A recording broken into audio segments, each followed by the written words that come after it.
What's going on, everybody? It's your boy Rick One Ball coming at you on this beautiful, beautiful Saturday night. Want to just vibe with you guys tonight, chill, relax. Can we do that tonight? Can we just vibe tonight? Hopefully so. I watch these games. Hopefully y'all can get some of this commentary, get some of this good education on tonight. Vibe with me tonight. First off, game I want to get into was the Sacramento Kings at the Chicago Bulls. Man, they didn't let your boy down. Despite having a career night for Marvin Bagley, he was really all over the place tonight, being a great Swiss Army knife. Offensive rebounding, defensive rebounding, putback dunks. He tried a couple threes. I believe he hit one. He shot one that was an ill-advised one with the game on the line. I didn't really appreciate, but yeah, it was a career night from him. But we could not stop. We couldn't stop Adam Lavine. 38 points on the night, back to back to back to back. It felt like every possession it was going straight to Adam Lavine. They knew we had no answer for him tonight, not none. And when he missed, here come Kobe White.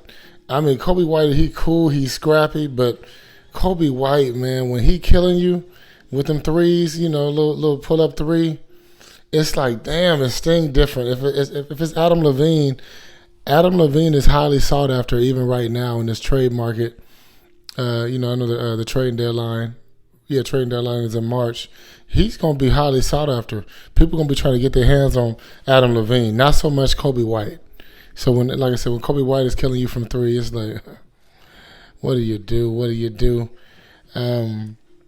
We couldn't get over the hump. We kept it relatively close, but we couldn't get over the hump, and we lose tonight. 114, I believe, to 122. Let me check that. Yeah, 114 to 122. That was a crazy game. That was an irritating game. Sacramento get back on track. I think that's their sixth straight loss. This is why it's tough to really, really rock and roll with Sacramento. I'm still going to always do it, but now we're 12 and 17. Even after we were just in the sixth place, now we just find ourselves completely out of the playoff picture, and that's just what it is. That's just what it is, and then you can do about it. But it would help if Luke Walton didn't take about 11 to 12 games just to even find a rotation that worked. I feel like all throughout the beginning of the first 12 games, 11 games, Luke Walton was just going through all these rotations. He didn't have a rotation that would stick. And I think that shows his coaching style, which is just lackadaisical. But yeah, we get the loss tonight.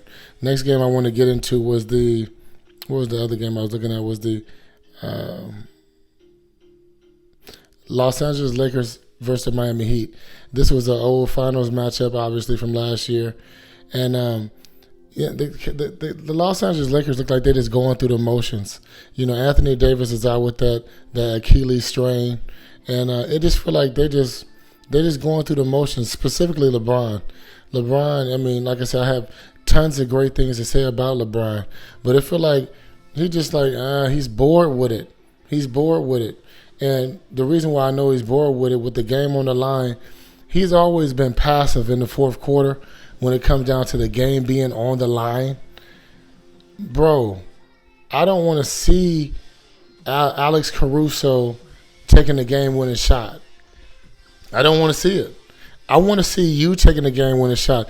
Even when, it looked like it was a double team coming your way, he made the proper and the right basketball play, but I don't care. I'm a fan. I want you taking the shot. And this is like when Stephen A. Smith was complaining when LeBron James wasn't in the dunk contest. And he was like, I don't want to see Terrence Ross in the dunk contest. I know he got hops, but I don't care. So LeBron James passes the ball on the last shot of the game. And Los Angeles Lakers lose the game 94-96. Another game I'm going to get into was the Golden State Warriors versus the Charlotte Hornets. Okay, so Steph Curry was out tonight, and as well as Kelly Oubre, I'm happy that the Warriors lost tonight because Kelly Oubre. It seems like every time he makes a shot, he's a highly showboater and a high front runner. Each time he make a shot, he's like, "Yep, I told you." He said, looking back at the opponent's bench. But every time he does it, it's like he's almost not even accustomed to making shots. He does it every single time. I watched him all game long. Each time he make a dunk and everything like that, he yelling, he screaming, he pointing at the other team's bench. He going at this, flexing his muscles, doing all that stuff. It's just like I don't care. I didn't have any stake in that game. I didn't care who won that game, but who refused to lose that game was Rozier. Rozier for the Charlotte Hornets. This man, I should have knew he was going to have himself a night tonight. I should have knew he was going to have himself a night tonight when he dropped that half court bucket at the end of the first half. I should have knew he was going to go on one, and that he did, my friends. That he did. Terry Rozier. What was that man's stat line? I was just looking at it. Terry Rozier. Where you at, Terry? We'll get back to that, to what he scored. But he was dropping buckets. Came down, hit a 3-point bucket, yelled at the referee, yelled and screamed at the referee because he was hit on his arm. He was hit on his arm by, I think that was that Draymond Green that got him on the arm? I'm sorry. Kelly Oubre got Rozier on his arm on a 3-point shot. And Rozier ended up making the three. This is late in the fourth quarter. Rozier made the three, hopping up, yelling and screaming. Then here they come back down the court on a loose ball. They dive on the ground. The Hornets recovered the ball. I think it was Gordon Hayward recovered the ball. And it looked like it was a jump ball, to be honest. It looked like it was a jump ball between him and Draymond Green. They gave the timeout to Gordon Hayward. And Draymond Green almost had a baby. He yelled and screamed, opened his mouth so wide, yelling and screaming. They got a technical foul. I think that was a technical foul because they ended up having that isolated free throw attempt with nobody else down there. And they still were in the lead with the Golden State Warriors were. Terry Rozier comes down, game on the line, 3-point basket, hits nothing but net. And the first player to embrace him was Ball. LaMelo Ball, and I thought that was a beautiful thing because it was essentially like LaMelo Ball was taking Terry Rozier and Graham's position at the point guard position, but it's nice to see that the first player to go embrace him was Ball, and I don't care what nobody says. Ball is better than Rozier and Graham, so people just gonna have to just deal with that. And they need to play Ball way more minutes than what they playing him. Way more minutes than what they playing him. And I don't care what nobody say about that. Hold on one second. Let me get my drink.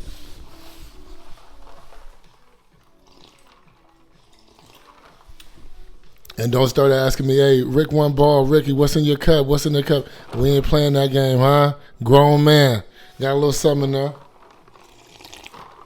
But those are the games. What other game I watched tonight? Those are the majority of the games I watched. The other game I watched, I told you about the Kings. But just straight trash. I told you about the Warriors and Hornets. I told you about the Lakers and the Heat. The Grizzlies got their tails whooped tonight, beat. And it was crazy because the Grizzlies, they've been handing out some butt kickings theyself. And now they 13-13, but Chris Paul and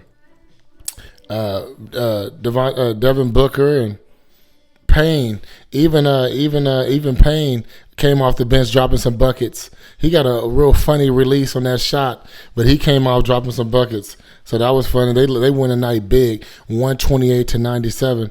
So big ups to the Phoenix Suns tonight.